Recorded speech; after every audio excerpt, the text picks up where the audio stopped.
Today I'm going to talk about my trip to New York, the final part of my holiday, just so I can remember what I did and how I felt about it. I only had 4 days in New York, which is not enough time, but I did still manage to sample some of the delights that that city has to offer. I went to three shows on Broadway. I went to one improv theatre. I saw several shows at this improv theatre. I also got involved in like an improv show, and I took the Staten Island ferry to see the Statue of Liberty. I went to Central Park. I almost called it Central Perk, but I went to Central Park. I went to Times Square. I ate New York pizza, and I think that I saw no. I saw one of the bridges. I can't remember which one I saw. I saw one of the famous bridges. I think it's the one that Gwen Stacy was thrown off. I'm not sure. Anyway, the three shows I saw were Hello Dolly, Our Doll's House Part 2, and Natasha Pierre and the Great Comet of 1812. That's the order I saw them in chronologically. It's also the order I would put them in terms of quality, how much I enjoyed them. Hello Dolly was so funny, so enjoyable, just a brilliant triumph of light entertainment. Was there a deeper message? No. Did there need to be? No. The songs were great, the costumes looked fantastic, the sets were amazing, the acting was very, very amusing. It had possibly my favorite meta theatrical joke that I have ever seen. I mean, maybe not ever, but it was definitely the best meta theatrical joke I've seen in a long time, where a woman was talking directly to the audience. She was talking about her employer, and then her employer works on stage, and her employer was played by someone who had been nominated for a Tony Award. So I think by like etiquette of Broadway, someone who's been nominated for a Tony Award immediately gets a round of applause. So as the employer walked on, she got a round of applause. But the woman who was talking to the audience in the stage universe had not seen her employer come on, and the woman talking to the audience thought the applause was for her. I was like, ah, oh, thank you. I'm not describing it well, but it was hilarious. So fantastic, brilliant show, and I'm really glad I saw it on Broadway in a professional theatre because I'm I'm certain there are fantastic amateur productions of Hello Dolly, but when you see a professional theatre, there is just more they can do. They can put more into the costumes, they can put more into the sets, they can have more people on stage, they can put longer into choreographing the dancers and the extravagant set pieces with hundreds of plates flying about the stage and every single one of them being caught, which that was just fantastic to watch. So absolutely 100%, I'm so glad I saw that. It cost me a lot of money, but I was very near the stage, so that was I don't begrudge a single penny of that.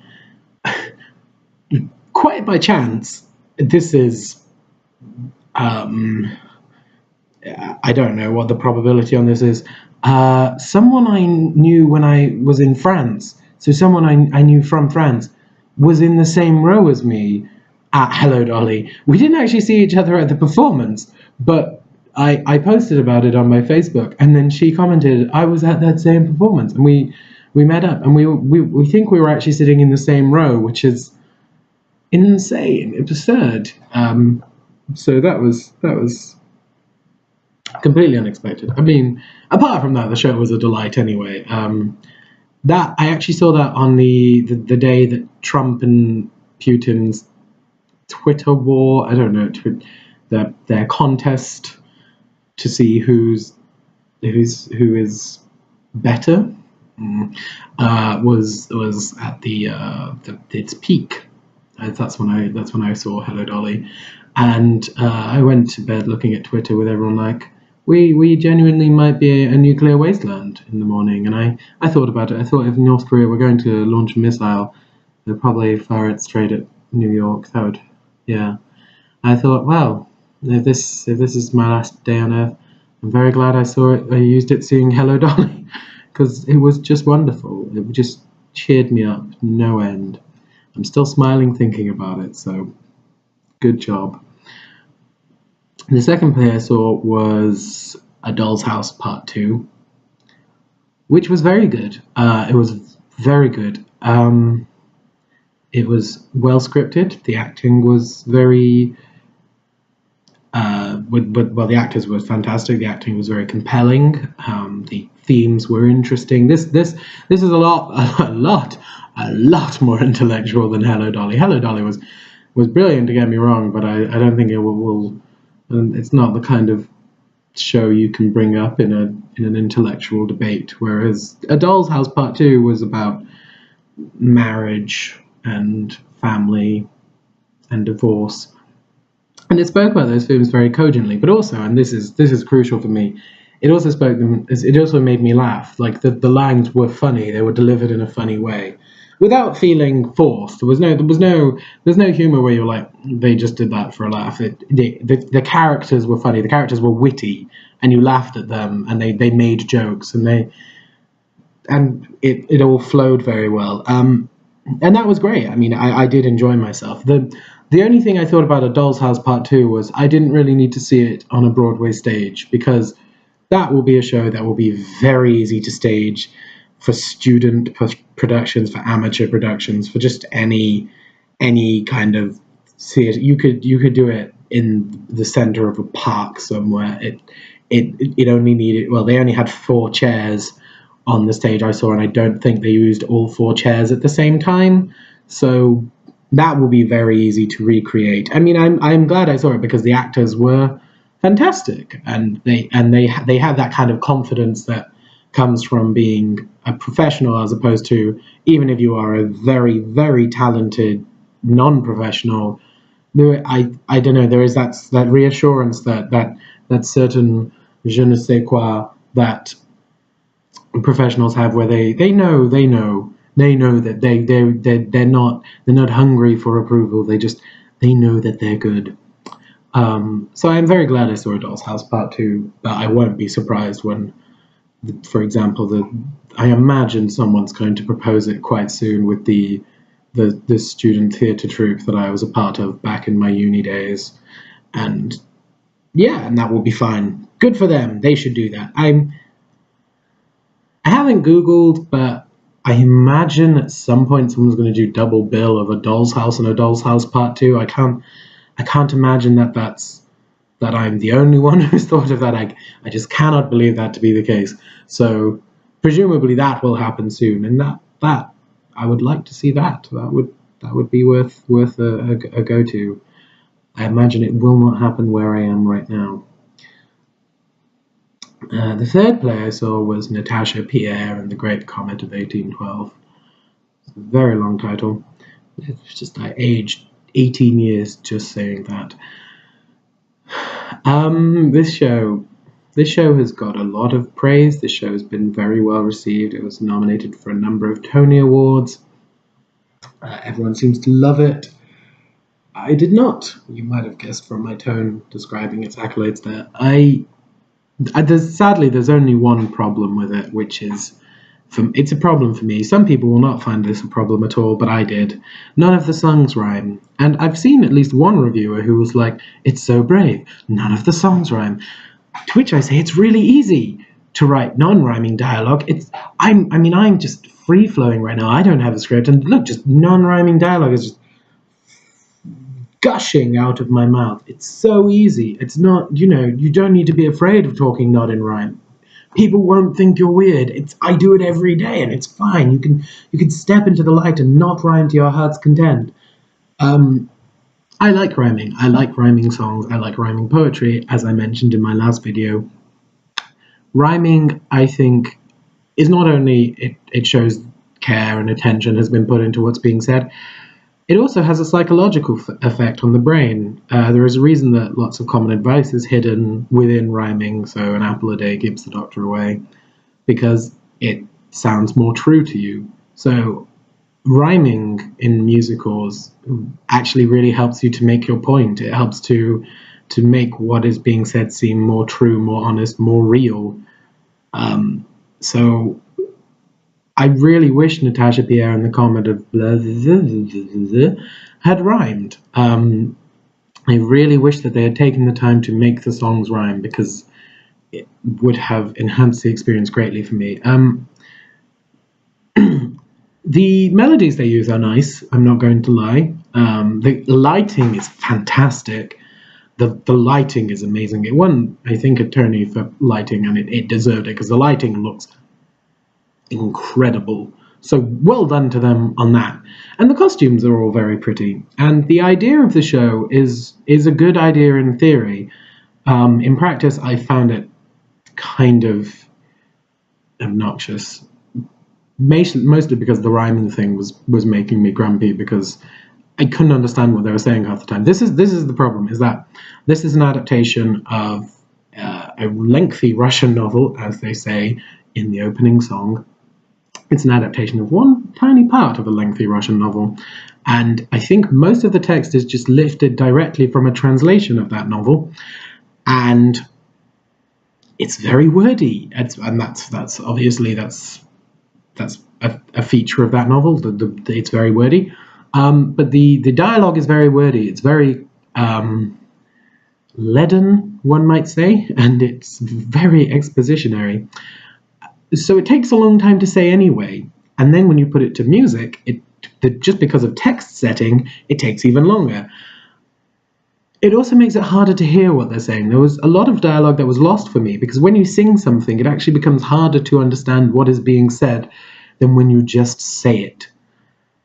So a lot of the dialogue was lost. A lot of it was rendered even clunkier than it needed to be because of putting it to music. And if you don't have the benefit of rhyme, I really don't see the point of doing that. And you can say, well, why, what's the point of rhyming? To which I would say, what's the point of wearing nice costumes? What's the point of putting it to music at all? There is no point. It's not needed. It's just a nice thing. And if you're going to put it to music, I think you need to go the whole hog. Just for me personally, I need it to rhyme. Otherwise, just do a straight play of War and Peace.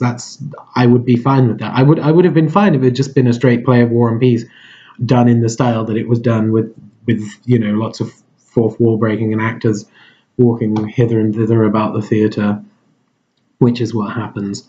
But as soon as you add in music but you don't bother to rhyme it, it very much grated on me.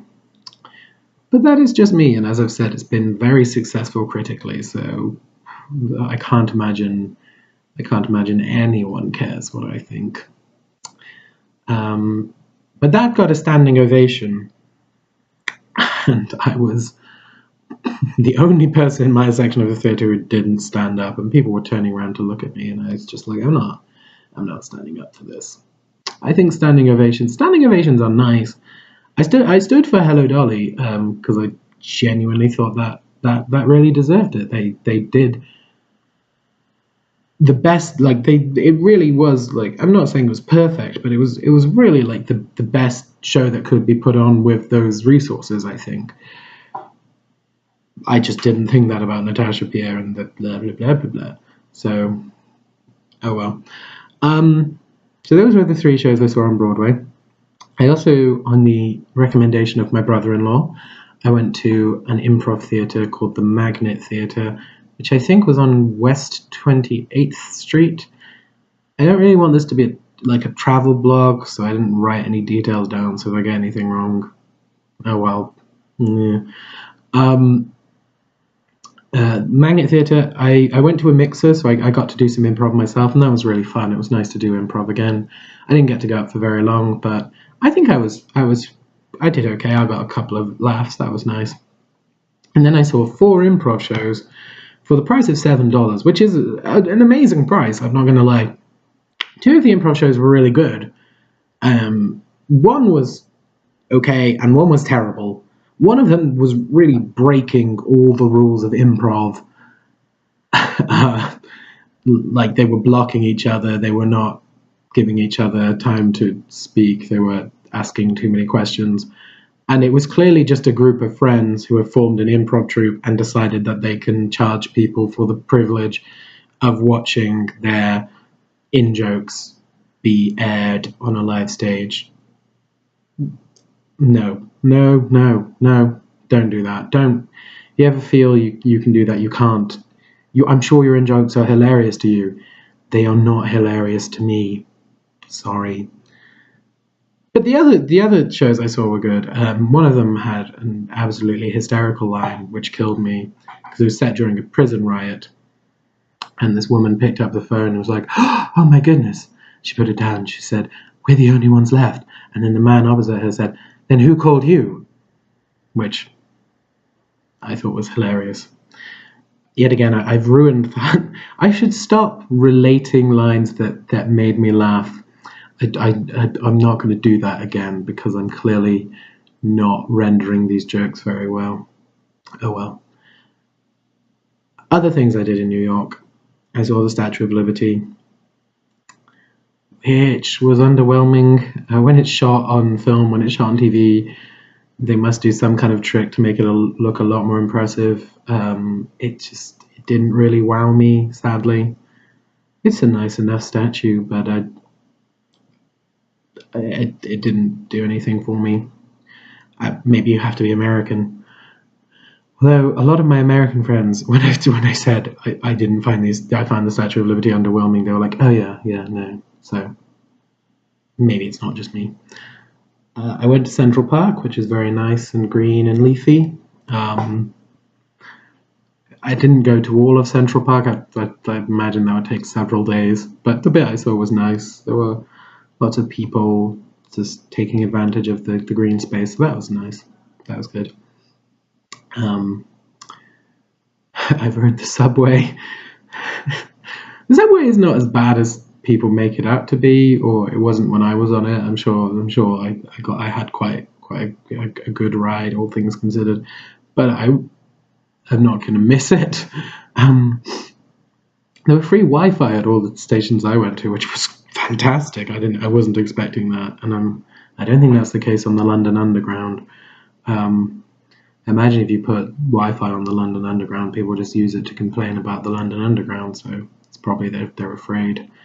But yeah, the subway. I mean, it wasn't horrible, but I can see why people aren't so enamored of it. What else? I only had 4 days, so I didn't do a lot of things. I didn't do the Empire State Building. I didn't do the Chrysler Building. I didn't go to the Freedom Tower, which I should have done. Hopefully next time. Hopefully I get to go again.